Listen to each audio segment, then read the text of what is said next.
Masakit man tanggapin pero wala nang magawa. Kasi may naibigay sa ating nakapalaran. Hindi na makapagtrabaho. Kaya ito. Itong parito, aanguin ko na. Kailangan ng mahango. Sikot na to. Aanguin na ang prito. Yan lang. Palaputin lang ang sabaw.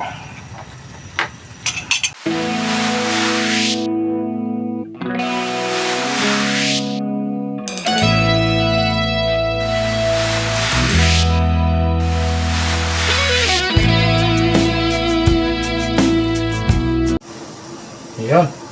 Hello, magandang araw. Ito ngayon kasi pwede na akong basa ng tubig, medyo kagagaling-galing lang.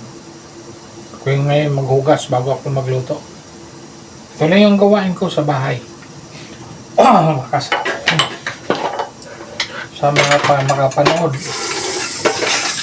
sabihin, laking tao na sa bahay lang. Pero wala akong magagawa dahil ako may sakit. Kailangan akong magtrabaho sa pambahay para makatulong ako sa aking asawa. Wala na akong magagawa, di na makapagtrabaho. Tayo may sakit, kaya ito, trabahong bahay sa akin. Sa akin pala.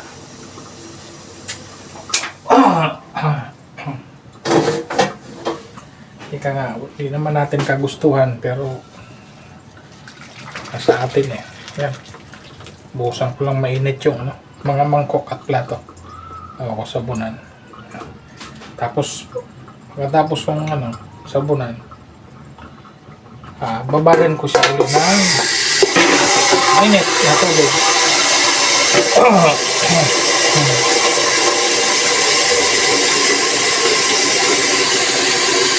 Kailangan anuhan ng mainit na tubig.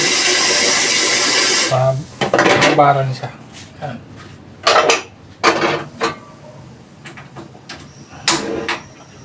Wala tayong magagawa. Ganito na tayo. Tayo may sakit kaya tamang bahay gagawin natin. Gagawin ko. So, simple. Madali lang naman to. Sanay naman ako nito. Isa ng binata. Trabaho ko na to. Sanay ako sa trabahong bahay.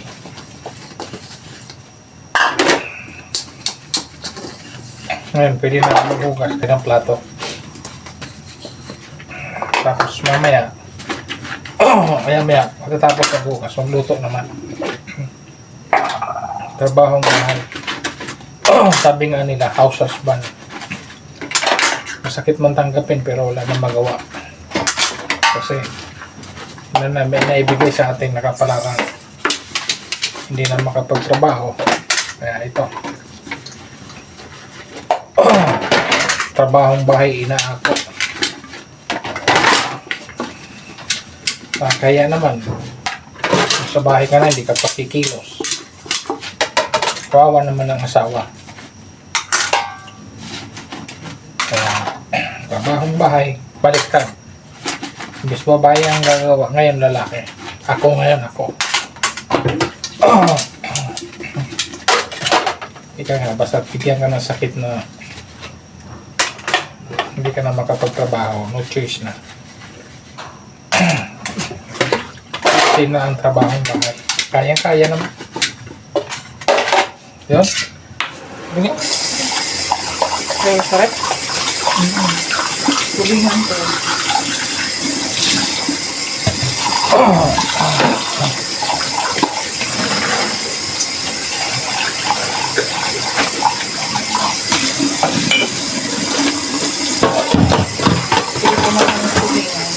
Pagkain ko na lang yung tulingan.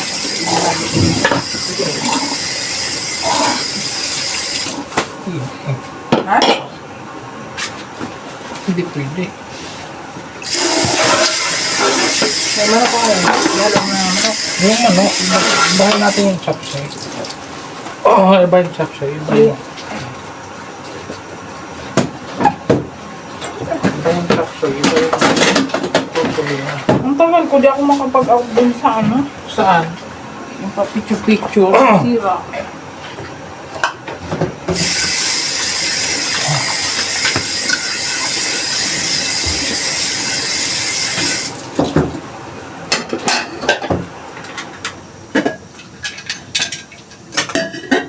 Yeah.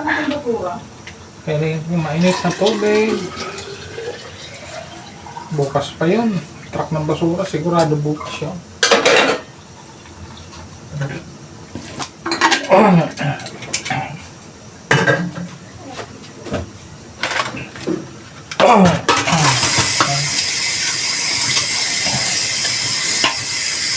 Tapos nito, luto na lang tayo ng chapsoy at magprito ng tulingan. Ayan. Simple na naman, trabaho. Trabahong bahay. Ito. Tapos ito yung magugas. Ito naman tayo ng tulingan. Tulingan lang to. 2 piraso. Tapos mag-chapsoy.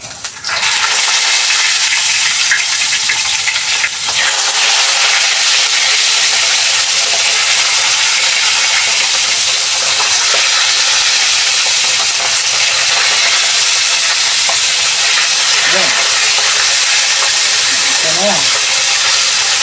Tapos prepare naman pang chapsoy. Simple lang.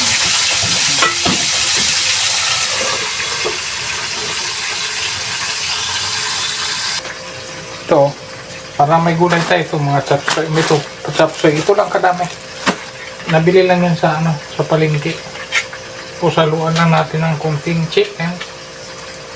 Pwede na yan. Solve na yan. Pwede na.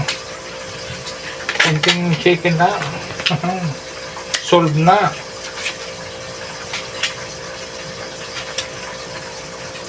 Chapsoy lang natin, chapsoy. Simpleng luto lang yan. Yan lang yung nabibili sa palengke na ready mix. Kaya, ayun na. Kunting manok lang to. Yan, dahil hindi naman na tayo makapaghanap buhay, makapagtrabaho na medyo mabigat. Okay lang sana kung may puhunan pang negosyo. Wala eh. Kaya dito na lang. Ako na lang. Lagi na lang ang trabahong bahay. Simpleng trabaho lang naman yan. Kayang-kaya. Yan, ito. Ito ka na.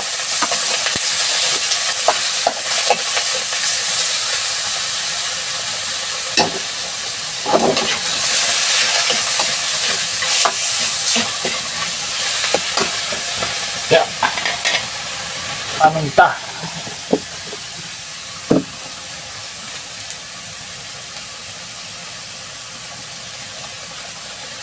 Kailangan natin yung paminta yan.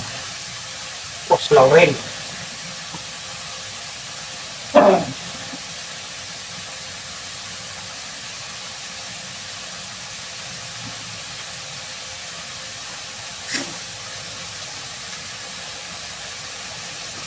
Dalawang pirasong laurel lang, okay na yan.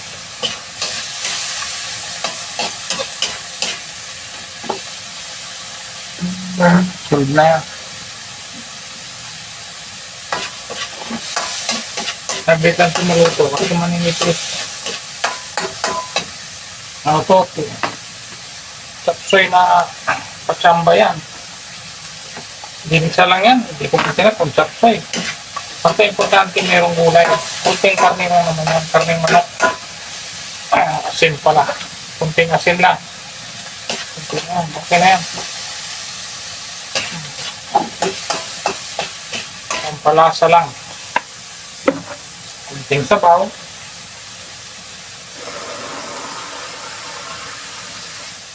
Saglitan ito maluto.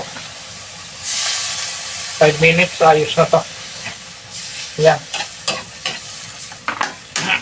Solve na yan sa 5 minutes.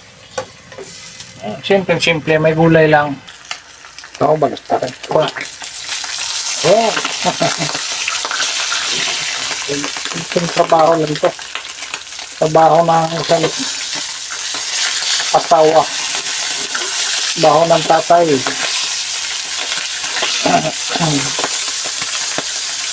Sabi nga, hindi na ito. Sabi ko nga, hindi na tayo makapaghanap buhay ng mabigat.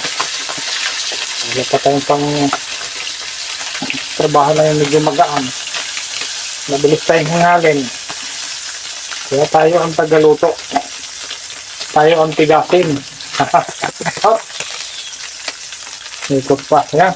Simple lang yan. Prito. Tapos, ito yung chaksoy. Siguro yan. O ginisa lang.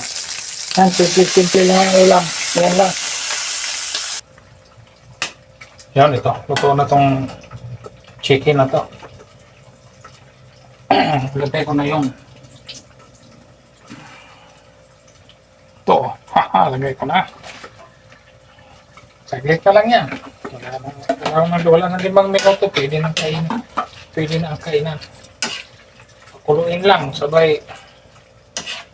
Pagkaputin lang kunti ang sabaw. Pwede na. Pwede na to. Pagkaputin lang kunti ang sabaw nito. Solve na.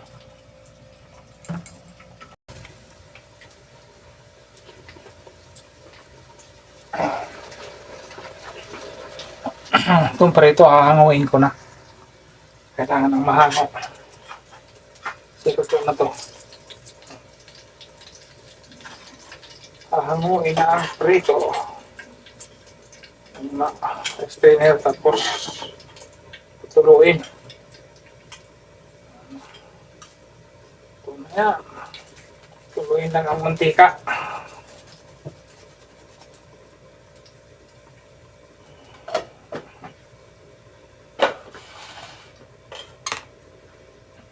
Kailangan magpatulo ang mantika. Yun, ito. Haluto na to. Ito na ang gulay. Kailangan natin lagyan ng cornstarch para lumapot ang sabaw.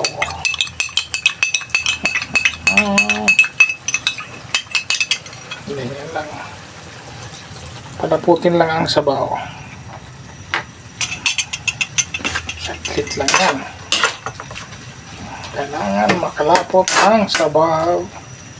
Lapot-laputin lang natin.